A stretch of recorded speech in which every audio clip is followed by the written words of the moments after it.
Hey guys, I'm Brian Mayer with the Mayer Group of eXp Realty with my partner Tim Murphy. How you doing, Tim? Dude, phenomenal, man.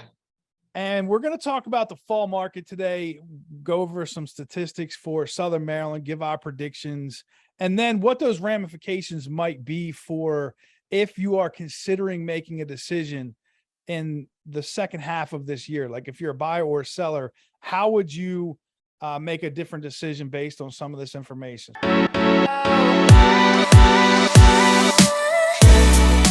So let me start this, Tim. I'm going to share my screen real quick. And Okay. what I've pulled up here is just the June 2022 figures. July's not out yet. It won't be out for another week. Right. But what we can see is that all the needles are all the way over on the low side. The number of sales, pending listings, active listings, supply, everything is very low. And Wow. the number that stands out to me, Tim, is 24.5%. And just so you understand, this is the gauges at the top here are showing you right now versus a 5-year average. And then down here on this chart, it is year over year. So 2021 versus 2022, the number of sales was down 25% in June. Right. Suffice to say, Tim, the market has slowed down. And, you know, if you look at the other chart that I had on the screen, it was basically showing you that the number of sales was at an all-time high. So it's not, you know, crazy to think that slowing down is a bad thing, but it's gone down drastically. Like, you know, 1424, the number of sales is lower than it was in 18, 19, 20, 21. The lowest was 18 at 1694. So I feel like that we've seen a shock in the market, right? Right. But Brian, here's something I'm going to tell you. I don't think sales have dropped that much.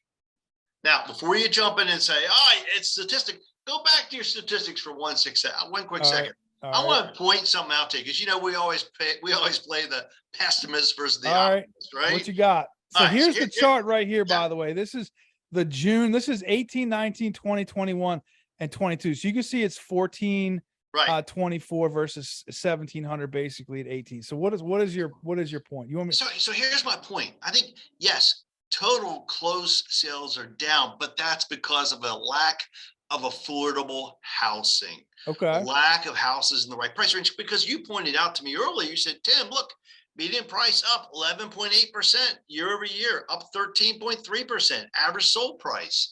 And I think when you bring that out, you're correct when the number of sales have declined, but it's still a very hyper hot, red hot market.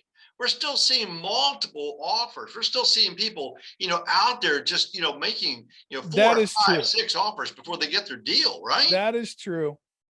That is absolutely true. We are not seeing now. No. There are, you know, another trend that we're seeing is home price reductions. They're actually up Yes. 70%. Correct. But you had a really good point about this, which I completely agree with. So I'm going to point 3 things out to you. Affordability, number 1, we got that key, right?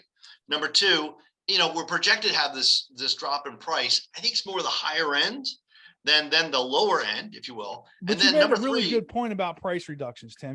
And I agreed with you on this. When I mentioned this to you earlier, you made a good point. okay, and then the third part is, Brian, we're going to start seeing the short sales and foreclosures come on the market. And these are from 2019 Yes. and 2020. They're Yes. not from late 20s, 21, 22. Right. We're talking about 2 to 3 years ago. They'll begin coming on the marketplace. You'll begin seeing flippers buying some stuff that needs a lot of tender love and care. They're going to fix it up. You're going to see, in my opinion, a good fall inventory. I think it's going to happen. I think we're starting to see it. Okay, so just going back real quick to the house price reductions, you had made the point that you thought that this was a scenario where people were, and I can't remember how you said it, about, you know, it's like they're not able to sell their house at a crazy price anymore. Correct. And I think, quite frankly, what's happened is we're seeing price reductions, but it's not really price reductions. It's setting a realistic list price in the first place. Amen. And I think that's what I was trying to get you to say, Tim, because the thing is, I 100% agree with you. What I was watching, especially this year has been the worst. People have been making ridiculous offers on houses, tens of thousands of dollars over the appraisal, still agreeing to waive the appraisal altogether, or, you know, at least 30 or 50 or $100,000 over the appraisal in cash, guaranteed, paying the seller's closing costs. So I think what we've seen is people seeing that and then assuming just add 10%, add 10%, add 10%. Right. Correct. And at some point, like, you can't add 10% anymore. Now, there comes a point in time where enough is enough. And that's And I will tell you, the appraisals will begin pulling it back in. We'll start Yeah. to see that, you know, within the next month or two. We will see some changes, but you know, I still think it's a solid market, and I still It think we'll is. see appreciation even the end of the year. I think it's going to be the 15 to 20% appreciation. No, but do I think we'll see 3 to 5% through the end of the year? Yeah. Even with rates going up, we're still going to see appreciation in the marketplace. So I read about that. Actually, they're predicting it's going to sort of go up a little bit and then sort of flatten out, but it's Right. not going to be like it's been drastically. So let's just assume, all things considered, house prices will stay relatively flat, going up a little bit. However, interest rates are predicted to go up. We had, and I think that's the reason for this 24% thing. We failed to mention we had this sort of 3% historic interest rate just got slammed, and it went to 6% all inside of like a week.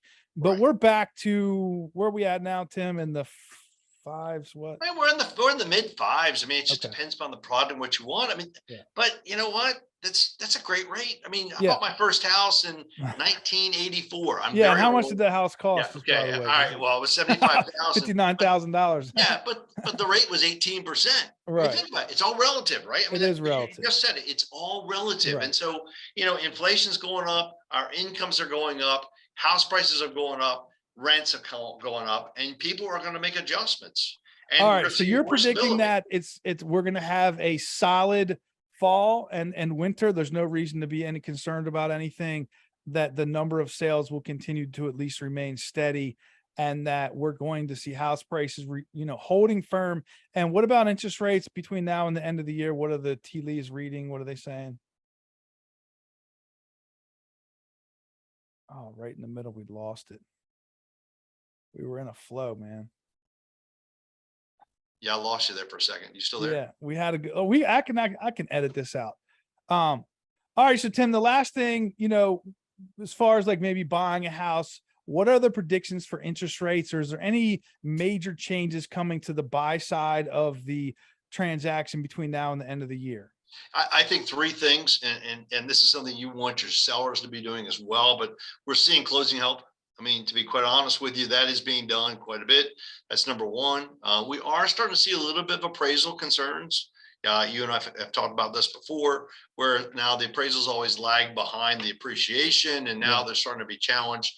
That's number two. And then number three, like I said before, I think sellers are going to be more reasonable. I think they're going to be more realistic about the marketplace. They're not going to hold off for the house that's $50,000 over list price. They're going to set realistic list price in the first place. Okay. So you might have a little easier time buying. I'm not sure. On the closing cost thing, I think it depends. I still haven't seen that yet. Now I have seen it a couple times, like, we're able to negotiate good deals sometimes, but usually Sure. what we have to do is bump the price a little bit to get it. That would be a good thing in my opinion. What about rates though? What's the prediction for rates between now and the end of the year? So based on what the feds are saying, based on some of the current board members, the players that are out there, they're still predicting 6.5 to 7%.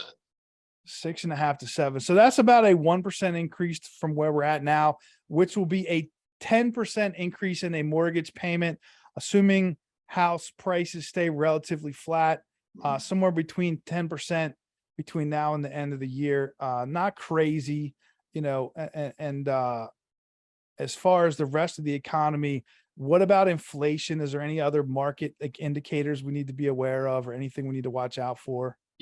That's the big one. You and I've talked about this before. I mean, look, go to your fast food restaurant, go to the grocery store.